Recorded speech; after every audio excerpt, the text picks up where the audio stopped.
Hello, I'm Joe Muscolino, and I'm going to be showing you agonist contract stretching using the right lateral flexor functional group of muscles of our client's neck and head here.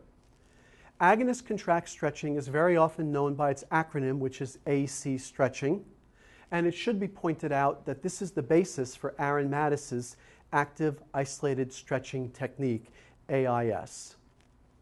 Okay, the way we work with agonist contract stretching is if we're going to stretch the target musculature, right lateral flexors, then we're going to ask the client to be actively involved here to begin the stretch for us. So what I'd like you to do is take a breath in, and as you breathe out, I want you to slide your head along the table, bringing your left ear towards your left shoulder. Go ahead.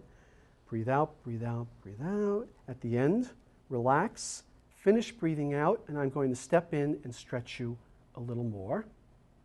Now relax, stay relaxed, and breathe in as I bring you here. You're there. Breathe out and go to the left side again, left ear toward left shoulder. I stabilize here as she does that. Relax. Finish breathing out. I'll stretch you even a bit more. Breathe in. Breathe out and go to the left. Left ear to left shoulder. Go, go, go. At the end, relax. Finish breathing out. I'll stretch you even a bit more. Breathe in as I bring you back. You relax there. Breathe out as you bring your left ear to your left shoulder. This is left lateral flexion of the head and neck. At the end, relax. Finish breathing out. I'll stretch you even a bit more. Breathe in. Breathe out. Go to the left. Go, go, go, go, go. At the end, relax. Finish breathing out. Breathe in as I bring you back. Breathe out as you go to the left. Go, go, go. At the end, relax. Finish breathing out. Breathe in as I bring you back. Breathe out as you go left ear to left shoulder. Go, go, go. At the end, relax. And breathe in as I bring you back. And breathe out as you go left ear to left shoulder, left lateral flexion. Go, go, go. At the end, relax. Finish breathing out. And just stay relaxed. And I'll bring you back. You can relax there. Normally with AC stretching, you do about 8 to 10 reps. It's very important that you let the client actively move in the beginning part of this stretch because the mechanism is a neurologic reflex known as reciprocal inhibition. She actually moves into left lateral flexion. Go ahead. That means that the agonists of this motion are left lateral flexors. The agonists are contracting. Agonist contract. Our target muscles that we want to relax in this situation are the antagonists to the motion. They are reciprocally inhibited. They are reciprocally inhibited by the reciprocal inhibition neurologic reflex.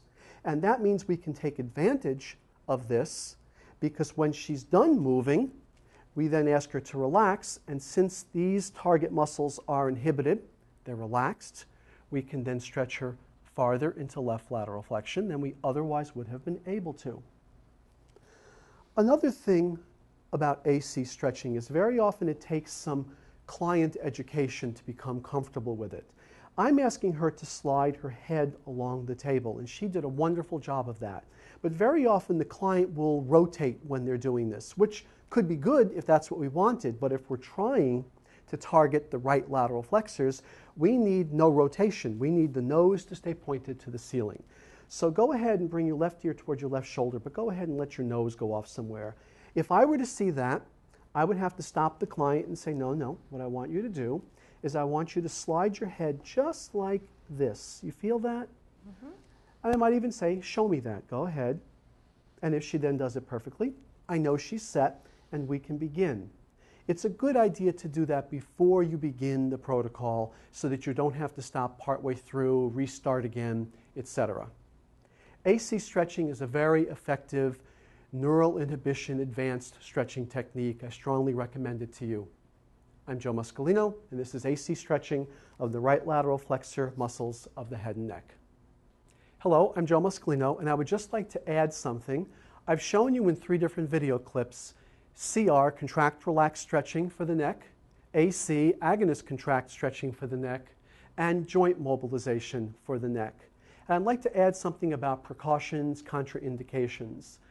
If a client has any type of what's called a space-occupying condition, space-occupying lesion, such as a large bone spur from osteoarthritis, degenerative joint disease, or a pathologic disc, a bulging or herniated disc, it is contraindicated to bring the client into lateral flexion to that side.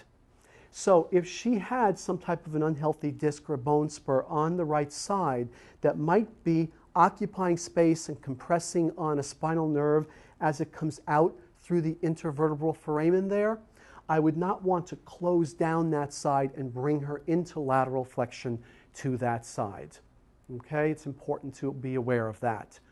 One more thing, joint mobilization really is a specific form of stretching, but before you choose to add this into your clinical practice, make sure that you're in compliance with the regulations in your state or province or region, because joint mobilization is not legally allowed within the scope of practice for massage therapy in every part of the United States. So double check on that. Thank you, Joe Muscolino. My pleasure sharing these tips with you.